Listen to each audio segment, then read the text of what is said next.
A man sits on his couch in King's Lynn, England. It's March 24th, 1975. He's watching his favorite TV show, The Goodies, a British comedy program. The episode is called Kung Fu Cappers. On screen, a man in a kilt fights another man with bagpipes. The weapon is bagpipes. The opponent wields a black pudding. It's absurd. It's ridiculous. It's the funniest thing Alex Mitchell has ever seen. He starts laughing, and he can't stop. 5 minutes pass. 10 minutes. 15. 20. His wife watches him, getting concerned. 25 minutes of continuous laughter. Then Alex makes one final sound, a tremendous belly laugh, and he slumps over, dead. He literally laughed himself to death. This is the true story of Alex Mitchell, a 50-year-old bricklayer who died from laughter. Not a heart attack from other causes, not a stroke, not a seizure. Laughter itself killed him. His story became international news. Medical journals documented it. Scientists studied it. And decades later, doctors finally understood why. Why laughter can be lethal. Why comedy can kill. Why sometimes the joke is on us. Alex Mitchell was an ordinary man. Born in 1925, lived in King's Lynn, Norfolk, worked as a bricklayer, married, had children, loved comedy, especially The Goodies. This was his favorite show, a sketch comedy program. 3 comedians doing absurd physical humor. Tim Brooke Taylor, Bill Oddie, Graham Garden. They were famous in Britain, masters of slapstick, kings of silly. March 24th, 1975 was a Monday night. Alex came home from work, had dinner with his wife, turned on the television. The Goodies was starting. The episode was brand new, fresh. He had been looking forward to it. The episode opened normally, but then came the sketch, the one that would kill him. The sketch was called Eki Thump. In the sketch, Bill Oddie revealed a secret martial art, a Lancashire martial art, called Eki Thump. The technique involved hitting people with black puddings. A black pudding is a British blood sausage. It's cylindrical, dark, dense. In the sketch, it became a weapon. Oddie wore a flat cap, suspenders. He wielded the black pudding like a sword, smacking opponents, knocking them down. It was ridiculous, completely absurd. Then Tim Brooke Taylor appeared, dressed in a kilt, playing bagpipes. The bagpipes became his weapon, his defense against Eki Thump. He used them to deflect the black pudding attacks, to fight back, to battle in the ancient Scottish martial art, called Hoots Tudakai. Yes, that was the name. The entire premise was insane. 2 men, fighting with bagpipes and sausages, defending non-existent martial arts. It was peak absurdist British comedy. Alex Mitchell found it hilarious, unbelievably funny. He started laughing immediately, loudly. His wife could hear him from the kitchen. She smiled. Her husband was enjoying himself, having a good time, relaxing after work. Nothing seemed wrong. Nothing seemed dangerous. It was just laughter, just joy, just entertainment. But the laughter didn't stop. The sketch continued. The absurdity escalated. The bagpipe versus black pudding battle intensified, and Alex's laughter grew. Louder, harder, more intense. His wife came into the room, looked at him. He was laughing uncontrollably, tears streaming down his face, body shaking, completely consumed by hilarity. 5 minutes passed, still laughing. 10 minutes. 15. His wife started getting worried. This wasn't normal. This was too much, too intense, too prolonged. But Alex didn't stop, couldn't stop. The sketch kept going, the comedy kept building, and Alex kept laughing, helplessly, endlessly, without pause. 20 minutes. His laughter had become continuous. No breaks, no breathing pauses, just constant, rolling laughter. His face was red, his body was convulsing. His wife stood up. She was frightened now. Something was wrong, very wrong. But what could she do? How do you stop someone from laughing? How do you interrupt joy? 25 minutes. The sketch was ending. The episode was wrapping up. And then Alex made one final sound. A tremendous belly laugh. The biggest laugh yet. His whole body shook. And then he stopped. Completely. Suddenly, he slumped sideways on the sofa. His eyes closed. His breathing stopped. His wife screamed. She shook him. No response. She called for help. But it was too late. Alex Mitchell was dead. Paramedics arrived quickly. They attempted resuscitation, CPR, defibrillation. Nothing worked. Alex was gone, dead at 50 years old. The cause was obvious. Heart failure. His heart had stopped. But why? Why had his heart failed? He had no history of heart disease, no previous symptoms, no warning signs. He was healthy, active, working daily as a bricklayer. Physical labor. His heart should have been strong. The medical examiner performed an autopsy. They found heart failure, but no underlying cause. No blockages, no structural damage, no obvious disease. His heart was normal, anatomically perfect, yet it stopped. During laughter.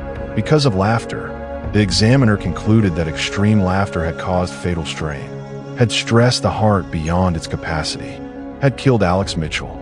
The story made international news. Newspapers worldwide covered it. The man who died laughing. The comedy that killed. The goodies became infamous. Not for being funny, but for being too funny. Lethally funny. Dangerously funny. The episode was pulled from reruns temporarily. The network worried about liability. About other deaths. About copycat incidents. Alex's widow did something unexpected. She wrote a letter. To the goodies. To the three comedians. Not to blame them. Not to sue them. But to thank them. She thanked them for making her husband's final moments pleasant. For giving him joy in death. For letting him die happy. Laughing. Experiencing pure hilarity. She said he would have wanted it that way. That if he had to die, dying from laughter was perfect. It was the best possible death. The comedians were shocked, horrified, grateful. They never intended to kill anyone, never thought comedy could be lethal.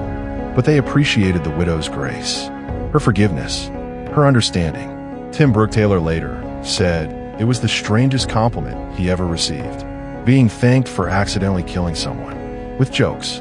For decades, Alex Mitchell's death remained a medical mystery. Doctors knew laughter caused it, but not why, not how. Laughter is supposed to be healthy, good for you. It reduces stress, boosts immunity, releases endorphins, improves mood. How could something so positive be fatal? What mechanism turned joy into death? The answer came 37 years later. In 2012, Alex Mitchell's granddaughter, Lisa Cork, was 23 years old. She suffered a cardiac arrest. Sudden, unexpected. She collapsed, was rushed to hospital, put in a medically induced coma. Doctors performed extensive testing, and they found something, a genetic condition called long QT syndrome. Long QT syndrome is a heart rhythm disorder. It affects the heart's electrical system. The heart normally beats in regular intervals. Electrical signals coordinate the beating, but in long QT syndrome, the signals pause. Too long. The pause is called the QT interval. When it's too long, the heart can stop, can fail, can cause sudden death. Long QT syndrome is inherited, genetic, passed through families. Lisa Cork had it, which meant her father had it, which meant her grandfather had it. Alex Mitchell had long QT syndrome. He never knew. It was never diagnosed. In 1975, doctors didn't screen for it, didn't test for it routinely. The condition was barely understood. Long QT syndrome has specific triggers, things that cause the heart to pause, to malfunction. Exercise is a trigger, swimming, sudden loud noises, and emotional excitement, intense emotions, like fear, like surprise, like extreme joy, like uncontrollable laughter. For 25 minutes straight, the doctors finally understood. Alex Mitchell didn't die because laughter is dangerous. He died because he had long QT syndrome. The prolonged, intense laughter triggered his condition. The extreme emotion stressed his heart's electrical system, caused a fatal pause, stopped his heart permanently. The laughter was the trigger. The syndrome was the gun. Together, they killed him. Long QT syndrome affects about 1 in 7,000 people. That's relatively common, but most people don't know they have it. Many never have symptoms. They live normal lives, normal lifespans. They die from other causes, never knowing their heart was vulnerable, never knowing certain emotions could kill them. For some people, the first symptom is death, sudden cardiac arrest, no warning, no previous episodes, just instant death. That's what happened to Alex. He had lived 50 years without symptoms, without fainting, without palpitations, without any sign of heart problems. Then one night of comedy, one sketch, one episode, and he was gone. After Lisa Cork's diagnosis, the entire Mitchell family was tested. Multiple family members had long QT syndrome. They didn't know, had never suspected. Lisa's diagnosis saved lives. She was fitted with an implantable cardioverter defibrillator, an ICD, a device that shocks the heart when it pauses. That restarts it automatically.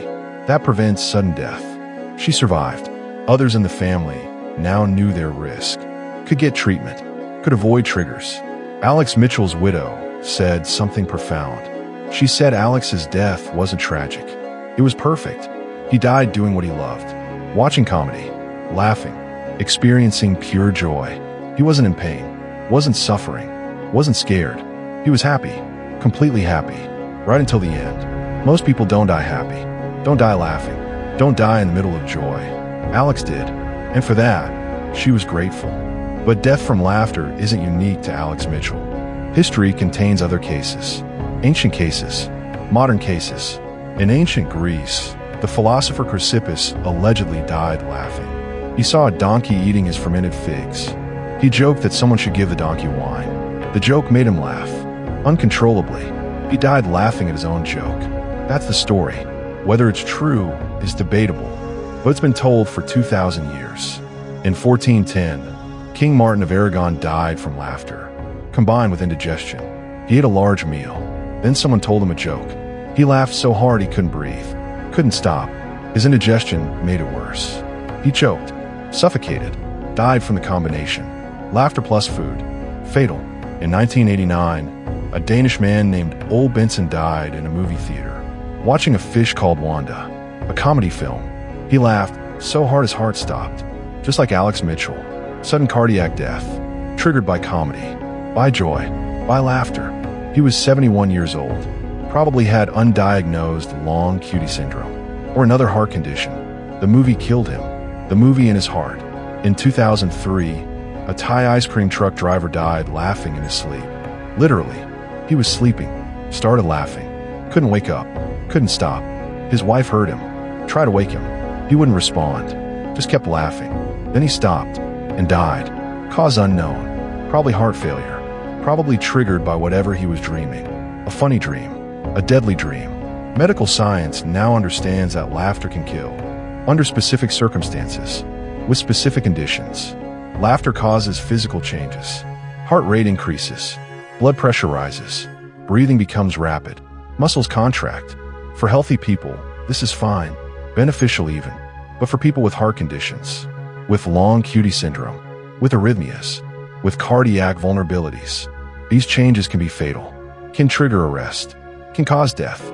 The medical term is gelastic syncope. Syncope means fainting. Gelastic means laughter-induced. People with gelastic syncope faint when they laugh. Their heart pauses. Blood pressure drops. They lose consciousness. Usually briefly. Usually they recover. But sometimes they don't. Sometimes the pause is permanent. Sometimes they die. Laughter can also cause asphyxiation. If you laugh too hard, you can't breathe, can't inhale, can't get oxygen. Your body shuts down. Your brain stars. You suffocate while laughing. It's rare, but possible. Usually happens with prolonged, intense laughter. The kind Alex Mitchell experienced. 25 minutes without proper breathing. That alone could kill. The Kung Fu Cappers episode of The Goodies became legendary, not just for killing Alex Mitchell, but for being voted the best episode. Fans love it. Comedy historians study it. It's considered a masterpiece of British absurdist humor. The bagpipes versus black pudding fight is iconic. Ridiculous. Brilliant. Tim Brooke Taylor would later say it was his favorite sketch. Despite the death, or maybe because of it, it proved the comedy worked. Really worked. Lethally well. Alex Mitchell is buried in King's Lynn. His gravestone doesn't mention laughter, doesn't mention the goodies. It's a normal memorial, but people who know the story visit. Comedy fans, medical students, people fascinated by unusual deaths. They pay respects to the man who died happy, who died laughing, who proved that joy can kill. The phrase dying of laughter is usually metaphorical. Hyperbole, exaggeration. We say it constantly. That joke killed me. I died laughing. I nearly died. But for Alex Mitchell, it was literal. Exact. True. He really did die laughing. Really did get killed by comedy. Really did prove that sometimes the joke is fatal. Sometimes the punchline is death. Doctors now screen for long QT syndrome more carefully. especially in young athletes, especially in families with sudden death history. A simple EKG can detect it, can measure the QT interval, can identify the pause, can diagnose the condition. Beta blockers can treat it. ICDs can prevent death. Knowledge saves lives. Alex Mitchell's death helped create that knowledge, helped doctors understand, helped save his granddaughter, helped save others. Would Alex have wanted to know? Would he have wanted to live in fear? To avoid laughter? To moderate his joy? Probably not. He loved comedy, loved laughing, loved the goodies.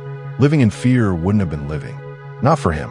He died doing what he loved, in the moment of maximum happiness, maximum joy, maximum hilarity. Most people would choose that death, if they had to choose, if they knew the alternative. The man who died laughing, Alex Mitchell, bricklayer, husband, father, grandfather, comedy lover. He lived 50 years, worked hard, enjoyed life, and died in a moment of perfect joy, watching 3 comedians fight with bagpipes and sausages, experiencing pure absurdity, pure hilarity, pure laughter. His heart couldn't take it. His condition made it fatal. But his wife was right. If you have to die, dying from laughter isn't bad. It's actually perfect. It's the best death, the happiest death, the death everyone should want. Alex Mitchell got it. Lucky man.